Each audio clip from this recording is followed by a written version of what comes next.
Good afternoon. Mr. Luckman and I welcome you to another discussion of the great ideas. We go on this afternoon with the discussion of philosophy.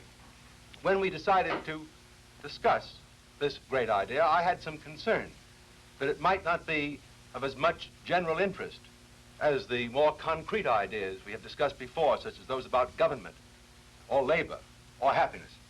But I was just looking over once more at the letters we received last week, and the volume of the questions that we received indicates, I'm glad to say, that I was wrong. Moreover, the content of these questions indicates, I think, a great interest in the particular problem we considered last week, and are going to push a little further in our discussion this week, the relation of philosophy to religion and to science.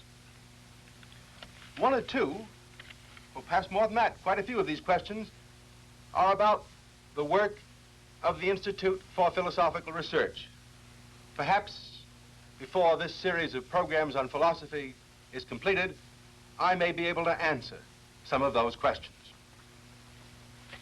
Reflecting about the problem we discussed last week, I recalled a debate that I had in Chicago, I think it was in the middle 40s, with Bertrand Russell, the eminent British philosopher and a noble lord, an earl of the realm.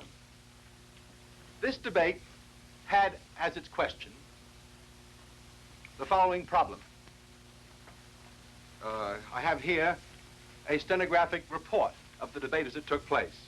The question that Lord Russell and I argued was this: is science enough for the good life and the good society?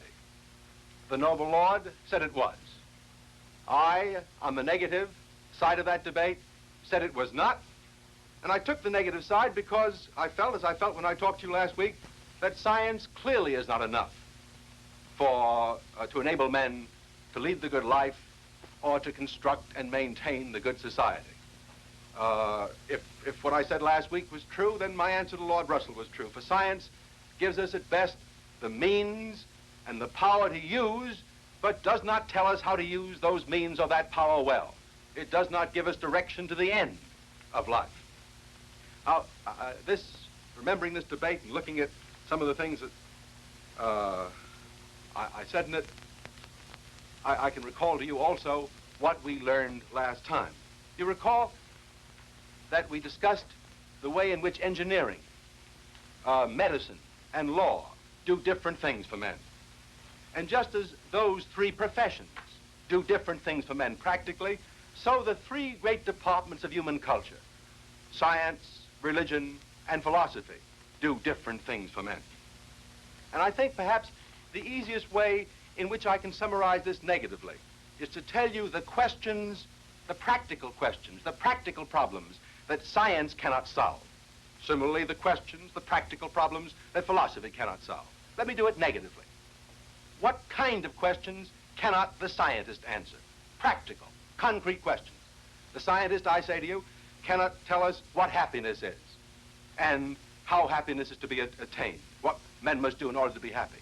The scientist cannot tell us how to constitute a society justly, how to make it a just political organization or a just economy.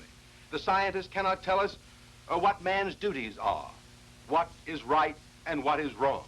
The scientist cannot tell us why all forms of labor should have dignity, or why there should be no slavery, why all men should be free. In short, science cannot solve a single basic moral or political problem. And these basic moral and political problems are precisely the problems which both the philosopher and the theologian, both philosophy and religion, claim to be able to solve. Now, what are the questions, what are the limitations of philosophy in this respect? What questions can it not answer? Here, I think, the questions it must give up and leave to religion are questions about what precepts God gives men, what providence has in store for man, and above all, how men can get help from God in achieving their ends and leading a good life and conducting a good society. Now, one other thing that we saw last week I should like to repeat. We saw that engineering and medicine, for example, can do quite different things for men, build bridges, cure diseases, because the engineer and the physician know different things. And so that raises a question for us. If it is true, as I think it is true, if it is true that the philosopher and the scientist and the theologian, the man of religion, can do different things practically for men, is this because each of them knows something different? That each of these three great branches of culture is a different kind of knowledge. Now, that is the question I hope we can address ourselves to today. And Lloyd, as we proceed with this discussion, I hope you will, and I will try to do it also, bring into the discussion the questions we have received where they are appropriate. Now, I propose to begin today's discussion by giving you an example that I want to use later on. I would like to give you an example of three distinct bodies of knowledge. I'm going to choose for this purpose history, chemistry, and astronomy. For everyone, I think, knows that these are three quite distinct, separate bodies of knowledge, and everyone understands in some sense the difference between being a historian and the kind of research an historian does, as opposed to the kind of research a chemist does, or the kind of research an astronomer does. But let's look at that a little more closely. How precisely do these three bodies of knowledge, history, chemistry, and astronomy, differ? I think, for our purposes at least today, I want to call your attention to two ways in which they differ. They differ in their objects, what they study, and in their methods, the way they inquire, the way they learn the truth about the objects of their inquiry. Let me show you this in a chart that I think explains quickly these two comparisons of chemistry, history, and astronomy concerning their difference in method and object. Let's look at this chart together. These words here indicate the things that are characteristic of the method of history. The use of testimony, the use of documents, the use of remains, archaeological remains or monuments from the past, and the kind of research the historian does using these materials enables him to know the object which is the object of history, the past, the events which have taken place in the past. The chemist uses experiments in his method, experiments that may involve very complicated apparatus, test tubes and retorts, and very elaborate instrumentation. And by experiment using apparatus of this sort, he is able to investigate the structure of matter, its elements, and the compounds and fusions of these elements. Then let's turn to the astronomer. The astronomer doesn't perform experiments. He is an observer mainly, though an observer with very elaborate apparatus too, typically the great telescopes in our observatories. And observing by means of telescopes, he inquires into another kind of object, the great celestial bodies and their motions. Now we see here, in this example, we see here how these three bodies of knowledge are distinct both in the methods they pursue or use and the objects they investigate. And there's a consequence of this. As a result of it being separate in this way, they also are, to a certain extent, independent of one another. Lloyd, it seems to me that I recall a question about the independence of one science from another. Is there a question on that subject? Well, there is, if you mean the one from Mr. Richard E. Hecht. Yes, that's the one I mean. Lives here in San Francisco on 39th Avenue. Mr. Hecht says, I would like to know if one science can ever lawfully encroach upon the domain of another. Can one science encroach upon the domain of another? Well, there are really two answers to that question, Lloyd. To whatever extent two sciences are rightly independent of one another, Mr. Hecht, they should not properly encroach upon each other's domains. But of course, Mr. Hecht, there are interdependent sciences. For example, biology and physics are, at certain points, interdependent to form the mixed science of biophysics. So are astronomy and physics to form the mixed science of astrophysics. But where two sciences are really independent, or where two bodies of knowledge are really independent, as I think history and chemistry are, or chemistry and astronomy, then they should not encroach upon one another.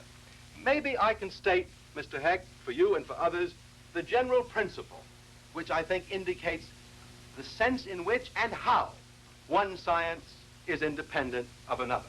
Let me show you a chart that explains that, and then apply it to some of the sciences we've been talking about.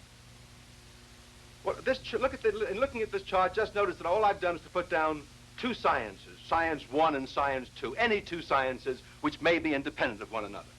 Now, let Science 1 be a science which can answer questions about X, but has no answers about Y.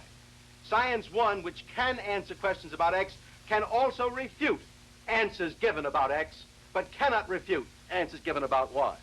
Whereas Science 2, which cannot give answers to questions about X, but can answer questions about Y, can also refute answers to questions about Y, but not to questions about X.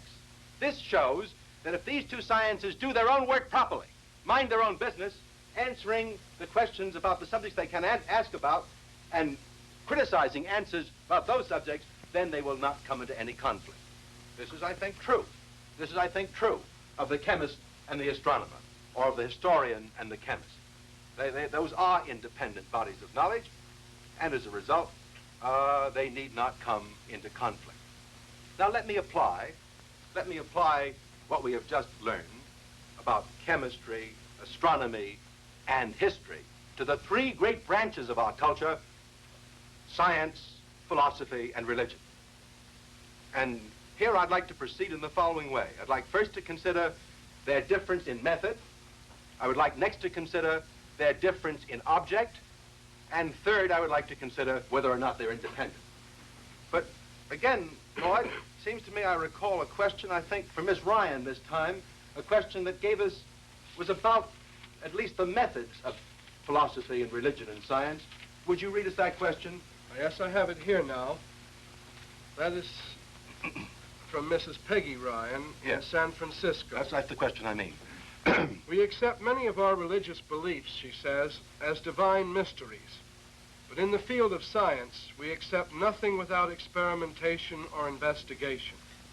In the field of philosophy, then, what processes or devices are employed to establish the philosophical truths which we accept?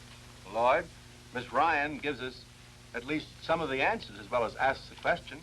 She points out something about the objects of religion, the divine mysteries, and she says something about the method of science when she says experimentation. Let me, before I answer Miss Ryan's question, which is about the method of philosophy, let me see if I can illustrate the answers Miss Ryan gives us by showing you some pictures that I think will just call to your mind what you already know about the method of science and the method of religion. First, let me show you two pictures that illustrate the method of science. The first one is a picture of the chemist in his laboratory, performing an experiment with test tubes and retorts. That illustrates the kind of method of the chemist. He's investigating by an experimental means. Then let's turn to another kind of scientist who also investigates. The second picture here is the picture of a great observatory with a giant telescope. Look at this picture a moment and consider the difference with me between the chemist and the astronomer. The astronomer is an investigator by means of observation, sheer observation in an observatory, whereas the chemist is an investigator by means of experiment in a laboratory. So we oughtn't to say with Miss Rich, or Miss Ryan, I guess it is, with Miss Ryan, that the method of science is experimental. We ought to say the method of science is investigative, either by experiment or observation. Now let's look at two more pictures showing the method of religion. The method of religion involves the receiving a revelation from God. This is a picture of Moses receiving the law, receiving the Ten Commandments with fire on the top of Mount Sinai, one of the great episodes in the religion of Judaism, the revelation of the law by God to Moses. Then let me show you one other picture in the history of a Western religion. Here is a picture of Jesus delivering to his disciples and followers the Sermon on the Mount, again revealing the word of God to man. So that you see in these two pictures what is common to religion, the element of revelation and the reception by man of divine revelation.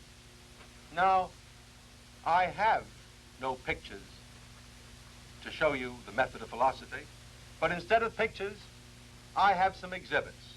I would like to exhibit the apparatus and the method of the philosopher.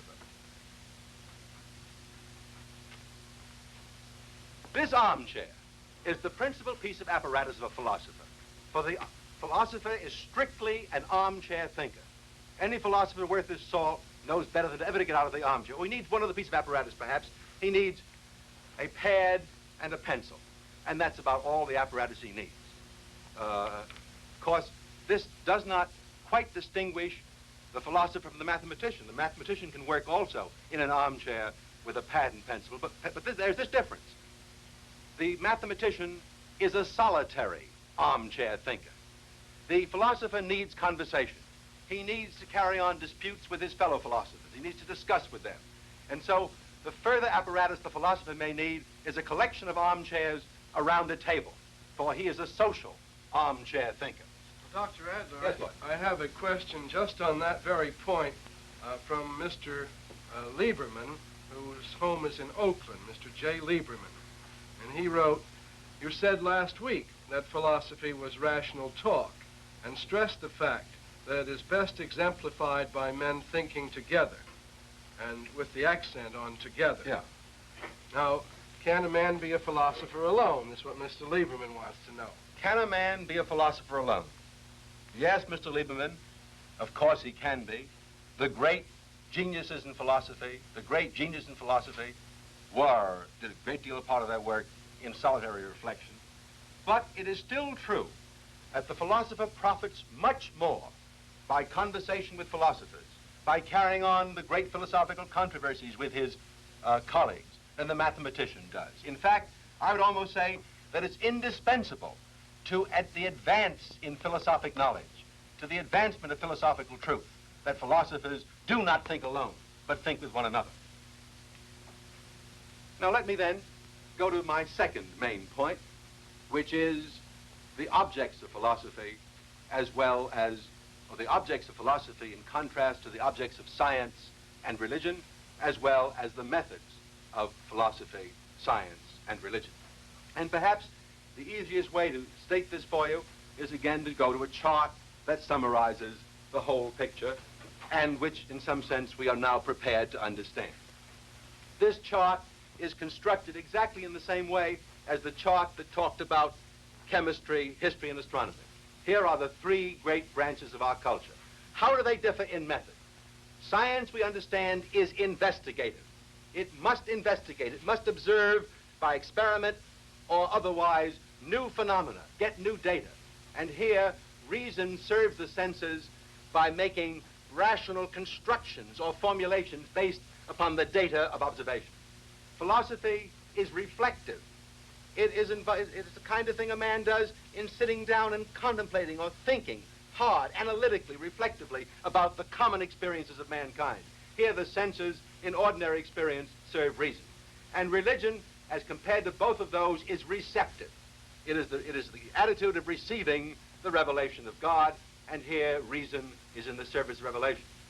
As these three differ in method, so necessarily they differ in object, because the method a body of knowledge uses to acquire what it knows will largely limit it to the kind of thing it is able to know. The objects of science, because science is investigative, are all the phenomena, the world of appearances. The object of philosophy, because philosophy is reflective, is what lies behind the phenomena, what lies behind the appearances, the reality of things and their ultimate causes. And the object of religion, because religion is receptive of divine revelation, the object of religion is what Miss Ryan called the ultimate mysteries, the divine mystery. Now,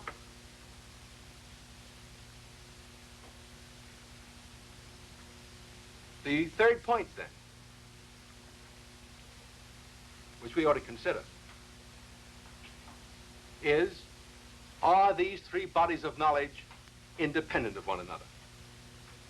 But first, before I go to that third point, let me see if I can summarize in one other way the distinctions that that chart I just showed you contain. Science, we said, was investigative. This means it is able to describe the facts. It gives us knowledge of the facts. Philosophy is reflective and does more than describe. It goes to the underlying reality and to the causes. It tries to do more than describe. It tries to explain the facts, and therefore, beyond giving us a basic knowledge of the facts of nature and of life, it gives us some understanding of them. Religion accepts and believes. And in accepting and believing, it often goes beyond what is simply knowable and understandable by men. Perhaps the best illustration of this is to give you three questions. One that the scientist can answer, one that the philosopher can answer, one that the theologian or religionist can answer. Here's a typical scientific question. How is matter transformed into energy in atomic explosions? This is the question that Einstein answered in his extraordinary formula for the quantitative relation between matter and energy in atomic fission or explosion. A typical religious or theological question is the question whether God created the universe in the beginning of time.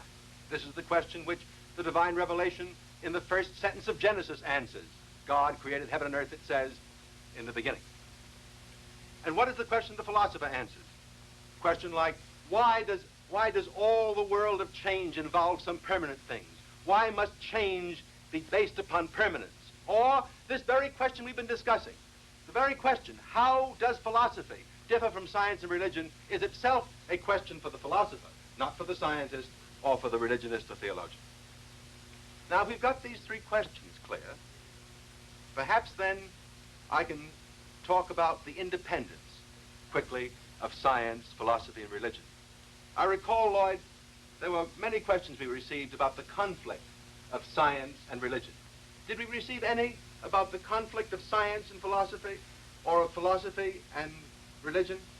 Well, not any question that asked about all three possible conflicts, Dr. Adler, but I have one here that somewhat tends in that direction. It's from Mrs. John Ward Babcock in Berkeley, California. And she asks, would you agree with the definition, between theology and science, there is a no man's land, exposed to attack from both sides. This no man's land is philosophy. I think I would, in great measure, agree, Mrs. Babcock. Certainly, it is historically the case that philosophy has come between science and religion. But I would like to make 2 points in clarification of what you've just said. The first is that when conflicts occur among the three great branches of our culture, science, philosophy, or religion, it is usually due to the fact that one of them has become imperialistic, has exceeded its own domains, and become an aggressor, invaded the territory of another. And philosophy, you are quite right, Mrs. Babcock, philosophy is like a buffer state needed to keep science and religion apart, in fact, to keep them in good order. Now let me see if I can carry that one step further and explain what I mean by good order as between the three great departments of our culture, science, philosophy, and religion. What is a good order of these three? There are two answers to this. Either they should be equal and coordinate with one another, or there should be a hierarchy from lower to higher. On this question of what the right order is of science, philosophy, and religion, there are a number of opinions. Quite a great diversity of opinion, as a matter of fact. One answer, for example, is that all three, science, philosophy, and religion, are equal and coordinate. Another answer is that science is primary, and religion and philosophy is subordinate. The French philosopher Auguste Comte, who called himself a positivist, held that science was the primary form of human knowledge, and that religion was superstition and philosophy mere speculation. Both of these answers, I think, lead to conflicts among science, philosophy, and religion. Now, I would like to give an alternative answer, that there's a hierarchy, an ascending hierarchy from science to philosophy to religion. And I'd like to explain that hierarchy in practical terms by saying that the kind of help that philosophy gives men is a more important help than what science gives, and the kind of help that religion gives is more important than philosophy. And in the theoretical order, as you ascend from science to philosophy to religion, you get the answers to more and more ultimate questions. Now, Dr. Adler, I wonder if what you've just said isn't the answer then to a question we received from Miss Patricia Dale, who lives in San Francisco. She asked you, if you were forced to choose between religion and philosophy, would you choose philosophy? Why? That, Miss Dale, is a very hard question. You put me on the spot. It's the kind of choice no one would like to make, yet I must answer it honestly. It's a hard and unhappy choice, but if I were forced, you say forced to choose, between religion and philosophy, what I have just said a moment ago indicates how I would have to make that choice. If I am right, that religion answers more ultimate questions and gives man a more important kind of help, then religion is more important than philosophy, and if one had to make the choice, one would choose religion rather than philosophy.